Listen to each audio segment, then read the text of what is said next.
Hi everybody, welcome back to another episode of Grandma's Kitchen. Today I'm going to be making peanut butter cookies. Just your basic peanut butter cookies, but this time it's going to have a little bit of a twist. You remember I told you before that when you're baking, you must follow the recipe exactly.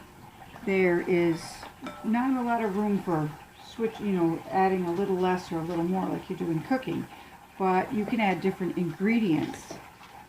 So my twist for this, after I put all my basic ingredients in, there's 1 cup of flour I just added, and now I'm going to put 1/2 of a teaspoon of baking soda.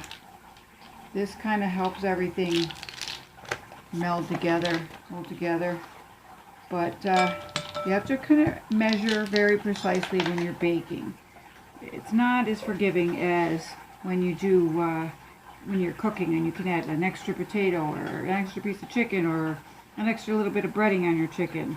So this doesn't work, but in cooking it does. Now I'm going to put in 1/2 cup of butter. So this is pretty straightforward. It's just your basic everyday peanut butter cookie recipe. Flour, baking soda, salt, sugar, brown sugar, and of course peanut butter. An egg, some vanilla, but I'll tell you the twist after I get all my other ingredients in.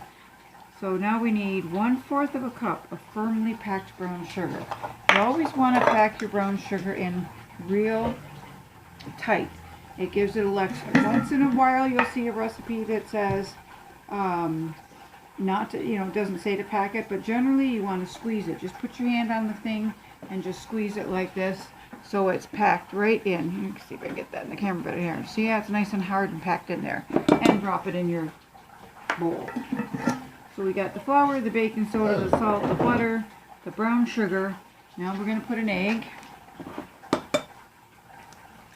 There we go. 1 nice fresh chicken egg from our chickens out in the backyard.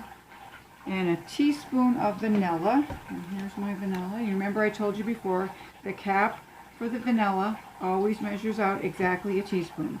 So you can use that or you can use a measuring spoon. Either way, I just use that because it's easier. And now we need 1 cup of peanut butter. Measure out this real quick. This is one of my favorite recipes. We like it here. I don't try to make anything too complicated, too fancy. I've tried different various desserts and stuff, but just keep it simple. Stuff that your family likes, stuff that's not going to cost you a lot to make. It's the ingredients are readily available. You don't have to go to specialty stores. You can just go to your local grocery store. Most of the time, if you stock your pantry, buying your baking powder, baking soda, vanilla, brown sugar, make sure you have all that kind of stuff ahead of time.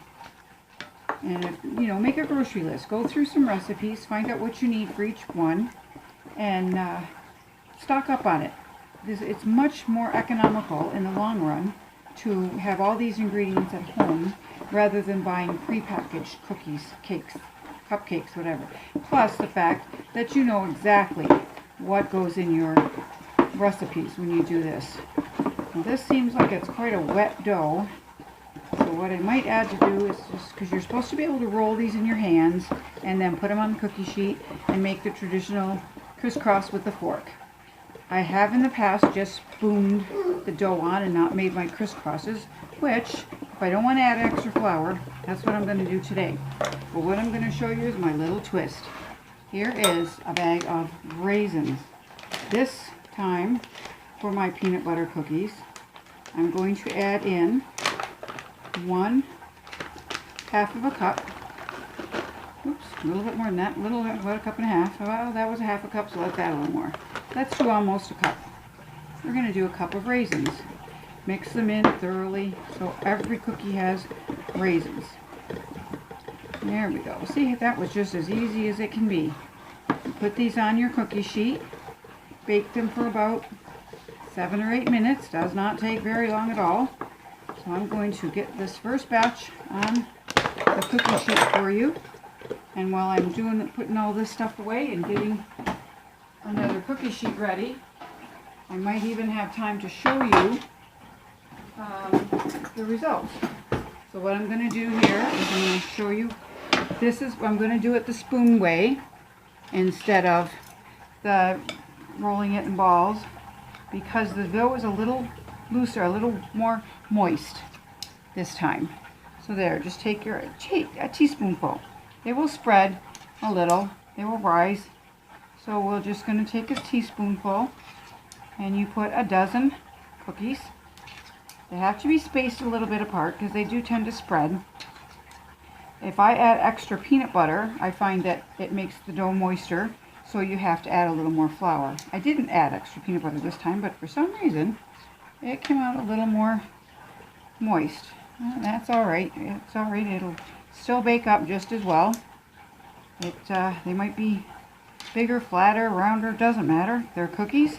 They're going to taste good, and Dino Brody's going to love them. So there you go. There are the raisin cookies.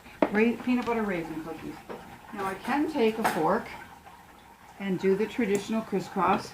You dip your fork in flour and push it on the cookie, just gently. You don't want to push it down too far. I wasn't sure if this is going to work because they're kind of a moist cookie, but it is actually doing perfect. Dip it in your flour and then just like this. Do it this way so you can see better. There we go. And it's so easy and it's so quick. You just crisscross. There you go. First batch done.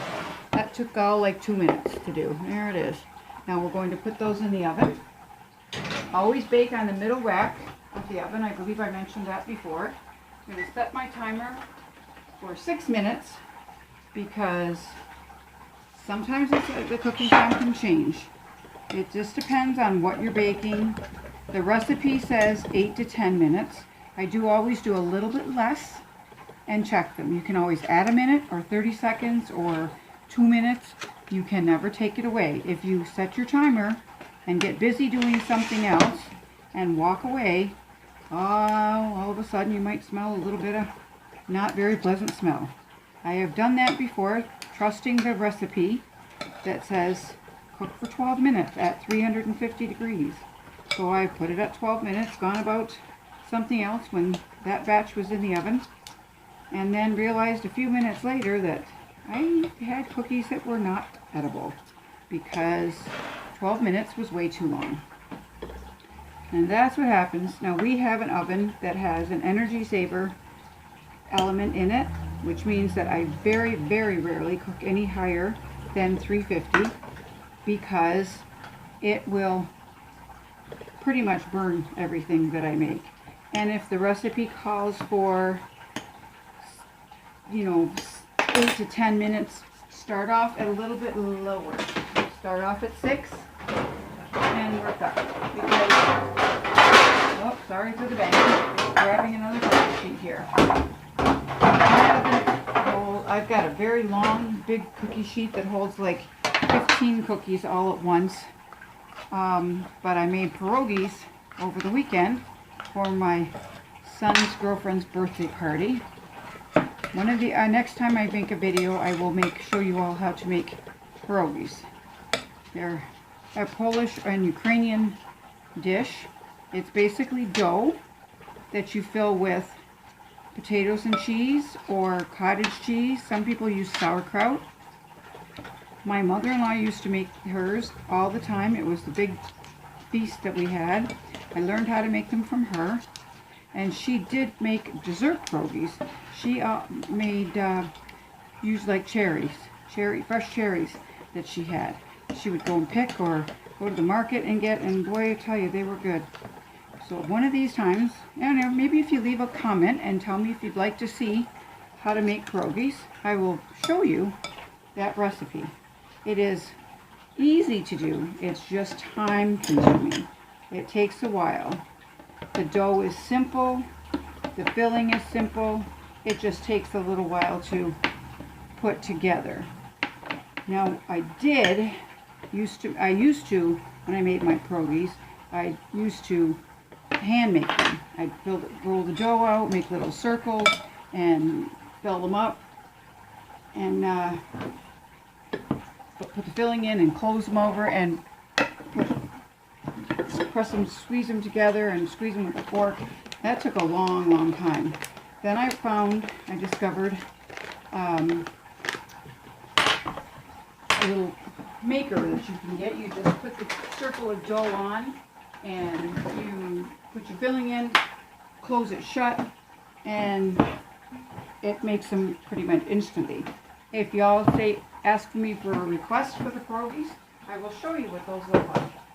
And last year for Mother's Day, or my birthday I believe it was, my daughter bought me, it's kind of like what a ravioli maker would look like. It's a great big sheet. You roll out your dough, you spread it out onto this sheet, this maker. I can't think of a name for it properly.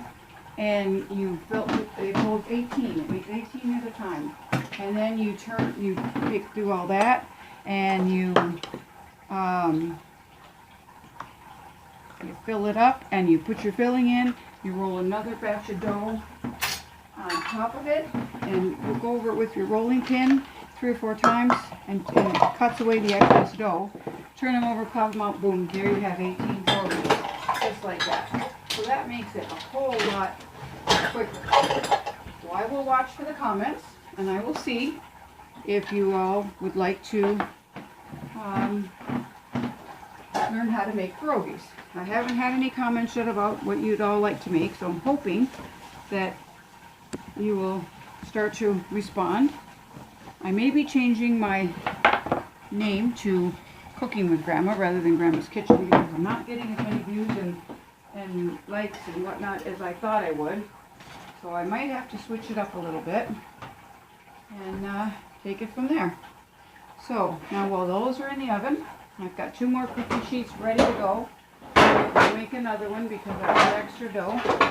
Sometimes what I do with this recipe is if I'll make 2 or 3 dozen cookies, and if I have leftover and I'm kind of in a time crunch, I will put the rest of the dough into a square pan, an 8-inch square pan, and it comes out kind of like a cake, sort of like brownies, but it's peanut butter cookie brownies or molasses cookie brownies, whatever kind I'm making. I will put it just in that way, and then you can cut it and serve it just like that. Now there I got 3 and a half dozen cookies out of that one batch. So that's pretty good.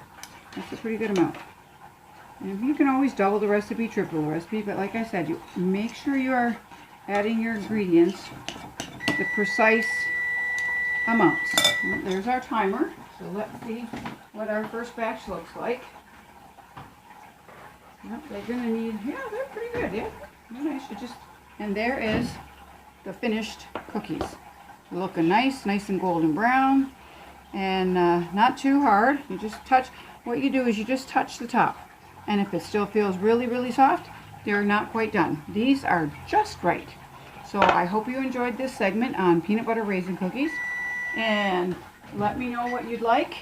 If you'd like pierogies, if you'd like a different kind of cookie, a cake, whatever you would like, leave me a comment, leave me a like, hit that button. Okay, have a good day, everybody. Bye-bye.